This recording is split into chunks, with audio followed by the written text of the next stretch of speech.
مرحبا بكم أيها الإخوان مرة أخرى في قناة كواري في الذاكرة. مرة أخرى غادي نرجعوا للزمن الجميل وغادي ننزلوا الحي المحمدي باش غادي نتذكروا واحد الجوهرة ديال فريق الطاس، ونعني به اللاعب بوشعيب رحمه الله. بوشعيب اللي أكد لي وساعدني في هذه الحلقة الأخ محمد أطراكي وعطاني هذه المعلومات.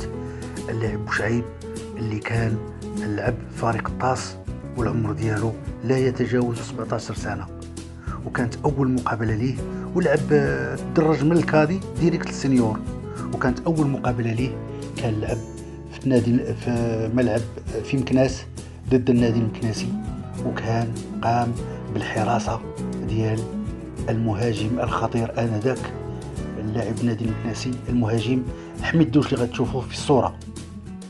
كما اكد لي الاخ محمد اطراكي بن الحي المحمدي الملم بالمعلومات على فريق الطاس منذ القدم. هنايا اللاعب حميد دوش اسطوره النادي المكناسي اللي كان تكلف به الحراسه ديالو اللاعب بوشعيب اللي كان لعب كظهير اوسط وكان كيبني الهجومات وكان كيسجل الاصابات. وهنا كتشوفوا اللاعب بوشعيب رفقه اللاعب حمان، وهنا كتشوفوا اللياقه البدنيه الهائله وكتشوفوا الوقفه. بالرغم من ان لاعبي الستينات والسبعينات كانوا كيلعبوا في ملاعب صلبه، ولكن كانت الكره وكانت الفرصه وكانت الجماهير. يعني زمن جميل، يا ليت هذاك الزمن يعود. وحنا كنشوفوا اليوم مركبات معشوشبه، ولكن ما كاينش الركابي وما كاينش اللياقه البدنيه وما كاينش الفنيات. وهنا غادي نشوفوا اللاعب بوشعيب رفقة المنتخب الوطني المغربي اللي نازل المنتخب الجزائري سنة 1966. وهنا اللاعب بوشعيب كيحمل رقم 6 في الصورة. يعني كما قلت لاعبي الزمن الجميل، وبوشعيب اللاعب الأنيق اللي تزداد في درب مولاي شريف وهو ابن الحي المحمدي، والاصل ديالو حريزي كما اكد لي الاخ محمد اطراكي اللي ساعدني في معلومات ديال هذه الحلقه هذه. وكما اكد لي محمد اطراكي بان الاسطوره المدرب الداهيه العربي الزاولي رحمه الله فهو كان ساعد بوشعيب ووظفه في المكتب الوطني للكهرباء اسوه بالعشرات من لاعبي فريق الطاس. وهنا كنشوفوا اللاعب بوشعيب رفقه المنتخب الوطني الاولمبي وكيحمل العماده ديال المنتخب الوطني الاولمبي. ولا تكلمنا على بوشعيب غادي نتكلموا على الاناقه وغنتكلموا على الجمال المحيا.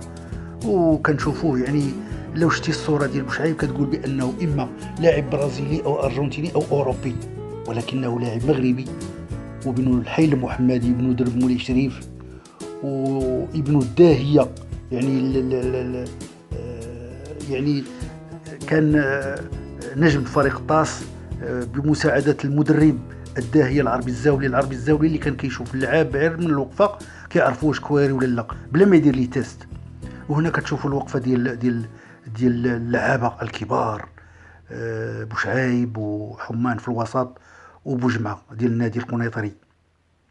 كما قلت يعني لاعبين اللي امتعوا وابدعوا بالرغم من الملاعب الصلبة اللي كانوا ادوا فيها المقابلات، ولكن كانت الكره وكانت الفرجه وكانت المتعه. وهنا غادي نشوفوا الصوره الاخرى، يعني الصوره اللي كنا بديناها في شريط. هانتوما كتشوفوا اللاعب بوشعيب كيفاش هذا اللاعب انيق جميل.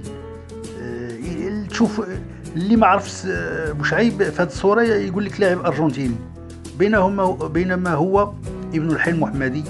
وحنا خصصنا هذه الحلقه هذه للذكرى لهذا اللاعب الكبير المدافع اللي كان كيلعب كمدافع اوسط وكان كيبني الهجومات وكان اللاعب ديالو انيق وكان كيسجل الاصابات. ومره اخرى كنجدد الشكر ديالي الاخ محمد اطراكي اللي ساعدني على هذه الحلقه وعطاني هذه المعلومات القيمه على هذا اللاعب بوشعيب رحمه الله.